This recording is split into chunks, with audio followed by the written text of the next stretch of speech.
Hello guys, welcome back to my channel. வீடியோக்குள்ளே போகிறதுக்கு முன்னாடி மறக்காமல் அந்த வீடியோக்கு ஒரு லைக்கை போட்டுருங்க.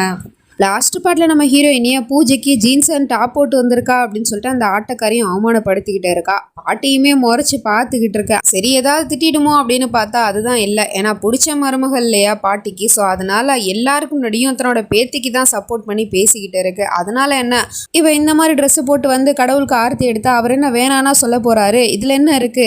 நல்ல குணங்கிறது அவங்க போடுற ட்ரெஸ்ல இல்ல, அவங்களோட நல்ல மனசுல தான் இருக்கு. அந்த வகையில பார்க்க போனா என்னோட பூனம் ரொம்ப நல்லவ. ஆடைங்கிறது அவங்களோட தனிப்பட்ட சுதந்திரம். அதை அவங்க எப்படி வேணாலும் போட்டுக்கலாம். இதை யாரும் தப்புன்னு சொல்லக்கூடாது அப்படிங்கிற மாதிரி பாட்டி எல்லாருக்கும் முன்னாடி இப்படி சப்போர்ட் பண்ணி பேசுனதை பார்த்துட்டு இவளுக்கா கோவம் வருது. இவளை அவமானப்படுத்தலான்னு பார்த்தா பாட்டி என்ன இவளுக்கு சப்போர்ட் பண்ணி பேசிக்கிட்டு இருக்கு அப்படிங்கிற மாதிரி சொல்லிட்டு அந்த மாமியாரும் சொல்லுது, இந்நேரம் என் பையன் இந்த இடத்துல இருந்திருக்கணும், இவள் அந்த கோலத்தில் பார்த்தா கொன்னே போட்டுருவான் அப்படிங்கிற மாதிரி சொல்லிட்டு இருக்கு. அப்படின்னா அவங்ககிட்ட தான் நம்ம இவளை மாட்டி விடணும் அப்படிங்கிற மாதிரி சொல்லிட்டு ஃபோன் எடுத்து காமிச்சிக்கிட்டு இருக்கா. ஆக்சுவலி இந்த ஃபோனு நம்ம ஹீரோயினோட ஃபோனு. இது எப்படி உங்ககிட்ட வந்துச்சு? திருடிட்டியா அப்படின்னு கேட்டா, யாரை பார்த்து திருடின்னு சொல்ற? எனக்கெல்லாம் திருடணுங்கிற அவசியம் கிடையாது. இந்த ஃபோன் மூலமா தான் இப்போ நான் உன் பையன்கிட்ட அவளை கோத்து விட போறேன் அப்படிங்கிற மாதிரி சொல்லிட்டு நம்ம ஹீரோ அவன் வேலை விஷயமா வெளியே போயிட்டு இருக்கான் போல. அப்ப இவன் என்ன பண்றானா, ஹீரோயினோட போன்லேருந்து அவனுக்கு கால் பண்றா. அவனுமே ஹலோ பூனம் சொல்லு அப்படின்னு சொல்லிட்டு பேசுறான். இவன் என்ன பண்ணுறான்னா அடுத்த நிமிஷமே காலை கட் பண்ணி விட்டுறா. இப்படியே கால் பண்ணுறா, கட் பண்ணுறா, கால் பண்ணுறா, கட் பண்ணுறா. ஸோ இது அவனை பயங்கரமாக கோவப்படுத்துது. இவளுக்கு என்னதான் பிரச்சனை? எதுக்காக கால் பண்ணி கட் பண்ணிக்கிட்டே இருக்கா? அவளுக்கு இருக்குது அப்படின்னு சொல்லிட்டு அவன் வண்டியை திருப்பிக்கிட்டு வீட்டு பக்கம் தான் வந்துக்கிட்டே இருக்கான். அதுக்குள்ளே இங்கே நம்ம ஹீரோயினி ஆர்த்தி காட்டிக்கிட்டே இருக்கா. ஒரு வழியாக பூஜை நல்லபடியாக முடிஞ்சிருச்சு போல். அப்போன்னு பார்த்து கரெக்டாக ஹீரோவோட என்ட்ரி. அவன் வந்து இங்கே பொண்டாட்டி இந்த கோலத்தில் நிற்கிறத பார்த்துட்டு பயங்கரமாக கோவப்பட்டுட்டு இருக்கான். அது தெரியாமல் பாட்டிமா போமா போய் அவங்ககிட்டையும் போயிட்டு ஆர்த்தியை காமி அப்படிங்கிற மாதிரி சொல்லிட்டு அனுப்பி வைக்கிது. சரின்னு சொல்லிட்டு இவளும் பயந்துக்கிட்டே அவன்கிட்ட போயிட்டு இருக்கா. ஆனால் அவன் பாதிலே ஸ்டாப் பண்ணி பூஜைலாம் முடிஞ்சிருச்சு, எல்லாரும் அவங்கவுங்க வீட்டுக்கு கிளம்புங்க அப்படிங்கிற மாதிரி சொல்லிட்டு மூஞ்சில் அடித்த மாதிரி பேசிடுறான். ஸோ அதனால வந்தவங்க எல்லாருமே கிளம்பி போயிடுறாங்க. அடுத்த நிமிஷமே இவளோட கையை பிடிச்சிக்கிட்டு அங்கே இருந்து ரூமுக்கு தரன்னு இழுத்துட்டு போயிட்டு இருக்கான். இதை பார்த்துட்டு அங்கே இருக்கிறவங்கலாம் அவனுக்கு கோவம் வந்தால் என்ன பண்ணுவானே தெரியாது, வாங்க ஏதாவது பண்ணிட போகிறான் அப்படின்னு சொல்லிட்டு மொத்த பேருமே மேலே போயிட்டு இருக்காங்க. அவனுமே நம்ம ஹீரோயினியை ரூமுக்கு கூட்டிகிட்டு வந்து தள்ளி விட்டுட்டு இருக்கான். அவளையும் எக்ஸ்பிளைன் பண்ண பார்க்குறா. இங்கே பாருங்க, நான் வேணும்னே இந்த ட்ரெஸ்ஸை ஒன்றும் போடலை. அலிமாரில் பார்க்கும்போது எந்த ட்ரெஸ்ஸுமே இல்லை, இதுதான் இங்கே இருந்துச்சு, அதனால தான் நான் இதை போட்டு போனேன், ப்ளீஸ் என்ன நம்புங்க, இதுதான் உண்மை அப்படிங்கிற மாதிரி அவ பாட்டிக்கே பேசிகிட்டு இருக்கா. அப்போ இவன் பாட்டிக்கே நெருங்கி வந்துக்கிட்டே இருக்கான். டக்குன்னு கால் ஸ்லிப்பாகி கீழே விழ போகிறா. இவன் பிடிச்சிடுறான். அப்புறம் ஒரு நிமிஷம் பொண்டாட்டியை ஸ்டக்காகி பார்த்துக்கிட்டு இருக்கான். அதுக்கப்புறமா அவள் சொல்லி புரிய வைக்க பார்க்குறா. ஆனால் அவனும் போது நிறுத்து, உங்ககிட்ட எதுவும் நான் கேட்டேனா இப்போ அப்படிங்கிற மாதிரி சொல்லிட்டு அவன் பாட்டிக்கே கோமா கிளம்பி வெளியே போயிட்டு இருக்கான். மொத்த பேருமே வந்து பார்க்குறாங்க. அவங்களுக்கு என்ன பயம்னா ஏதாவது பண்ணியிருப்பானோ அப்படின்னு சொல்லிட்டு. ஆனால் அவள் அசால்ட்டாக கதவை திறந்துட்டு வெளியே வரா. நீ நல்லா இருக்கியாம்மா, உன்னை ஏதாவது அவன் பண்ணானா அப்படின்னு கேட்டால் இல்லை எதுவுமே என்ன பண்ணலை, அவர் எதுவுமே பேசலை அப்படிங்கிற மாதிரி சொல்லிடுறா. இவங்க ரெண்டு பேருக்கும் இங்கே பார்த்துட்டு ஆச்சரியம், என்னடா இது, இந்நேரம் ஒரு சம்பவம் நடந்திருக்கணுமே, அவன் பாட்டிக்கே அமைதியாக வந்துட்டு அமைதியாக போயிட்டானே அப்படிங்கிற மாதிரி யோசிச்சுட்டு இருக்காங்க. அப்போ தான் கரெக்டாக கீழே அவன் வேலைக்காரவங்களை கூப்பிட்டு கத்துற சவுண்டு கேட்குது. உடனே எல்லாரும் கீழே வந்து பார்க்குறாங்க. இவன் என்ன பண்ணுறான்னா அங்கே வேலை பார்க்குற அத்தனை வேலைக்காரவங்களையும் வரிசையாக நிப்பாட்டிக்கிட்டு கையில் வர ராடு கம்பியை வச்சுக்கிட்டு கேட்டுக்கிட்டு இருக்கான். என் ரூமுக்கு வந்து என் பொண்டாட்டியோட ட்ரெஸ்ஸை எடுத்தது யாரு, பதில் சொல்லுங்க அப்படிங்கிற மாதிரி சொல்லிட்டு கேட்டுட்டு இருக்கான். அவங்க எல்லாரும் பயத்தில் முழிச்சுக்கிட்டு இருக்காங்க. அதில் அந்த பொம்பளையுமே அவ தான் அந்த ட்ரெஸ் எடுத்துட்டு போனா இல்லையா, ஸோ அவ எங்க உண்மையை சொல்லிடுவாளோ அப்படின்னு சொல்லிட்டு இவங்களுக்கு வேற அள்ளு விட்டுக்கிட்டு இருக்கு. அவனும் கேட்டுக்கிட்டே இருக்கான். யாருமே வாயை திறக்கல அப்படிங்கோமே, இப்ப சொல்ல போறீங்களா இல்லையா அப்படின்னு சொல்லிட்டு டக்குன்னு அந்த கம்பியை ஓங்கிடுறான். அப்ப அந்த பொம்பளைய வந்து தானா காலில் விழுந்து என்னை மன்னிச்சிருங்க அப்படின்னு சொல்லிட்டு கெஞ்சி அழுதுகிட்டு இருக்கு. நான் தான் ட்ரெஸ் எடுத்துட்டு போனேன், ஆனா நானா எடுத்துட்டு போல, என்கிட்ட எடுத்து கொடுத்தாங்க அப்படிங்கிற மாதிரி சொல்லிக்கிட்டு இருக்கா. உடனே இதை பார்த்துட்டு இவங்க ரெண்டு பேரும் பயப்படுறாங்க.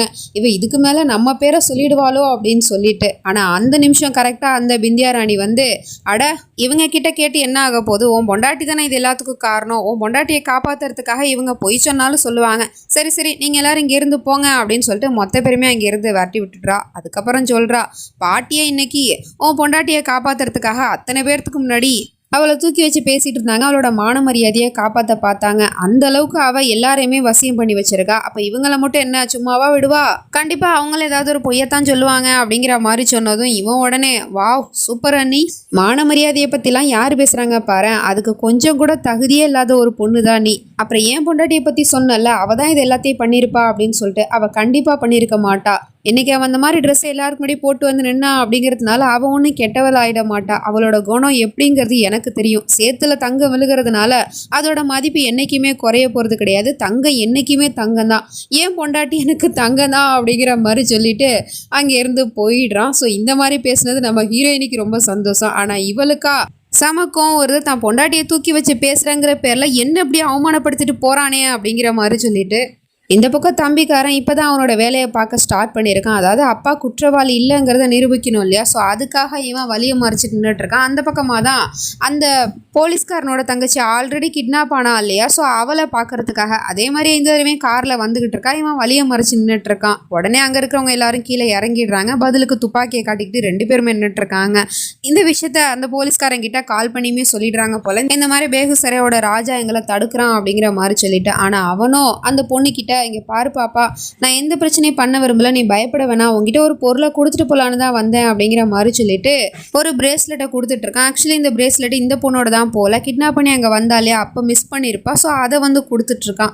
அவளுமே அதை வாங்கிக்கிறா. இது என்னோட ஃபேவரட்டான பிரேஸ்லெட், இதை காணும் நான் தேடினேன், ரொம்ப தேங்க்ஸ் அப்படிங்கிற மாதிரி சொல்லிட்டு இருக்கா. இருக்கட்டும், எனக்கு ஒரு விஷயம் மட்டும் சொல்லு, உன்னை யார் கிட்னாப் பண்ணா, அவங்க யார், அவங்களோட முகத்தை பார்த்தியா அப்படிங்கிற மாதிரி கேட்டுட்ருக்கான். ஸோ அவளுமே யோசிச்சு பார்க்குறா. அவளோட முகத்தை வந்து இவ பார்க்கவே இல்லை. ஏன்னா அந்த பக்கம் திரும்பும் போதே அவளோட முகத்தில் கர்ச்சிப்பை வச்சு கிட்னாப் பண்ணி கூட்டிகிட்டு போயிருப்பா. ஸோ அதனால எனக்கு முகம் சரியாக தெரியல அப்படிங்கிற மாதிரி சொல்லியிருப்பா. நல்லா யோசிப்பாரு அப்படிங்கிற மாதிரி அவனும் கேட்டுட்ருக்கான். அப்பன்னு பார்த்து ஒரு வண்டி வந்து அங்கே நிற்கிது. அதுலேருந்து அந்த போலீஸ்காரன் தான் இறங்குறான். தங்கச்சியை எப்படி வழி மறிச்சு கேள்வி கேட்டா அவன் சும்மாவா இருப்பான். அதனால தான் உடனே ஓடி வந்துட்டான். அதுக்கப்புறம் தங்கச்சி அங்கேருந்து கூட்டிகிட்டு போக சொல்லிட்டு இவங்கிட்டையும் சொல்லிக்கிட்டு இருக்கான், உனக்கு என்னடா பிரச்சனை, எதுக்காக என் தங்கச்சி எப்படி வழி மறிச்சு கேள்வி கேட்டுட்டு இருக்க அப்படின்னு சொன்னான். அது வந்து நான் அப்படின்னு அவன் ஏதோ சொல்ல வரான். போது நிறுத்து, இதுக்கப்புறம் என் குடும்பத்தை விட்டு நீ தள்ளியேறு, அதுதான் உனக்கு நல்லது, இல்லைன்னு வச்சுக்கையும் அப்பனை நிரந்தரமா ஜெயிலே இருக்கிற மாதிரி பண்ணிடுவேன், புரிஞ்சுதா அப்படிங்கிற மாதிரி சொல்லிட்டு அவன் இங்கேருந்து போயிடுறான். இவன் பெரிய ராஜா தான். இவன் நினச்சா ஒரு நிமிஷத்தில் அவனை பொட்டுன்னு சுட்டுவிட்டு அப்பாவை காப்பாற்றி கூட்டிகிட்டு வந்துடலாம். ஆனாலும் அப்பா சொன்ன வார்த்தைக்கு கட்டுப்பட்டு தான் இவன் இவ்வளவும் பண்ணிக்கிட்டு இருக்கான். இந்த பக்கம் வீட்டில் ஹீரோயினி கிச்சனில் சமைச்சிக்கிட்டு இருக்கா. அப்போ புருஷன் காரணமே அங்கே வந்து மேலே வா அப்படிங்கிற மாதிரி கூப்பிட்டுட்டு போயிடுறான். இவளும் தயக்கத்தோட பயந்துக்கிட்டே மேலே போயிட்டு இருக்கா. அவன் உடனே ரூமுக்கு வந்து அடுத்த நிமிஷமே கதவை லாக் பண்ணிக்கிட்டு இருக்கான். எதுக்கு கதவை லாக் பண்ணுறீங்க அப்படின்னு கேட்டால் அவன் சொல்ல மாட்டான். கையில் வந்து ஏதோ கிஃப்ட் கொண்டு வந்திருப்பான் போல், அதை கொண்டு வந்து கொடுத்துட்ருக்கான். இது உனக்கு தான் அப்படிங்கிற மாதிரி சொல்லிட்டு அதை இவளும் ஓப்பன் பண்ணி பார்க்குறா. பார்த்தா அதில் ஸ்கர்ட்டும் டாப்பும் தான் இருக்குது. என்னது இது அப்படிங்கிற மாதிரி அவளும் பார்த்துட்டு இருந்தா. இதை போய் போட்டு வா அப்படிங்கிற மாதிரி சொல்லிட்டு அனுப்பி வைக்கிறான். அவளும் யோசனையோடய போயிட்டு இருக்கா. எதுக்காக இவர் நம்மளை இதை போட்டுட்டு வர சொல்கிறாரு அப்படிங்கிற மாதிரி சொல்லிட்டு போயிட்டு பாத்ரூமில் ட்ரெஸ்லாம் சேஞ்ச் பண்ணிவிட்டு அங்கேருந்து வர போகிறா. ஆனால் அதுக்குள்ளே இவன் அங்கே இருக்கிற ஜன்னல் கதவு எல்லாத்தையுமே க்ளோஸ் பண்ணி வச்சுட்டு இப்போ வா அப்படிங்கிற மாதிரி கூப்பிடுறான். அடுத்த நிமிஷமே அவளும் தயக்கத்தோடையே வெளியே வந்துக்கிட்டு இருக்கா, ஸ்கர்ட் அண்ட் டாப் போட்டுக்கிட்டு. இவனும் அவளோட அழகை பார்த்துட்டு அப்படியே கிட்ட நெருங்கி போயிட்டு இருக்கான். அடுத்த நிமிஷமே அவளோட முடியை அள்ளி கட்டி வச்சிருப்பா. ஸோ அதையுமே லூஸ் ஹேர் மாதிரி எடுத்து விட்டுக்கிட்டு இருக்கான். அப்புறம் சொல்கிறான், நீ பார்க்கறதுக்கு ரொம்ப அழகா இருக்க, அதாவது இந்த ட்ரெஸ்ஸு நீ போட்டதுனால தான் அழகா இருக்கு அப்படிங்கிற மாதிரி சொல்லிட்டு அவகிட்ட சொல்லிக்கிட்டு இருக்கான். இங்கே பாரு, உனக்கு என்ன தோணுதோ அதை நீ செய், உன் இஷ்டம் போல் நீ இருக்கலாம், என்ன ட்ரெஸ் வேணாலும் நீ போட்டுக்கலாம், எப்படி வேணாலும் நீ இருக்கலாம், ஆனால் அது எல்லாமே இந்த 4 சவத்துக்குள்ள இந்த ரூமுக்குள்ள தான் இருக்கணும். ஏன்னா உன்னோட இந்த அழகை நான் மட்டும் தான் ரசிக்கணும், எனக்கு மட்டும் தான் நீ எப்போதும் சொந்தம் அப்படிங்கிற மாதிரிலாம் சொல்லிட்டு பேசிகிட்டு இருக்கான். ஸோ இதெல்லாம் பார்க்கும்போது அவளுக்கே ஒரு செகண்ட் அப்படியே கண்ணு கலங்கிக்கிட்டு அழுகையாக வந்துடுது. அதுக்கப்புறம் குட்டி குட்டி ரொமான்ஸ்லாம் நடக்குது. நம்ம ஹீரோயினியாக கிஸ் பண்ணுற அளவுக்கு இவன் போயிட்டான். அவளுமே வெக்கப்பட்டு அவனை ஹக் பண்ணிக்கிறா. ஸோ இப்போ இவங்க 2 பேருக்கு நடுவில் காதல் ஸ்டார்ட் ஆகிடுச்சு அப்படிங்கிறத தெளிவாக நமக்கு காட்டிட்டாங்க. ஆனால் என்ன, இவ வாயை திறந்து தான் இன்னும் நம்ம ஹீரோ கிட்ட சொல்லலை. ஸோ இதுக்கப்புறம் நடக்க போகுது அப்படிங்கலாம் நம்ம நெக்ஸ்ட் பார்ட்டில் தான் பார்த்து தெரிஞ்சுக்கணும். அது வரைக்கும் பை ஃப்ரெண்ட்ஸ்.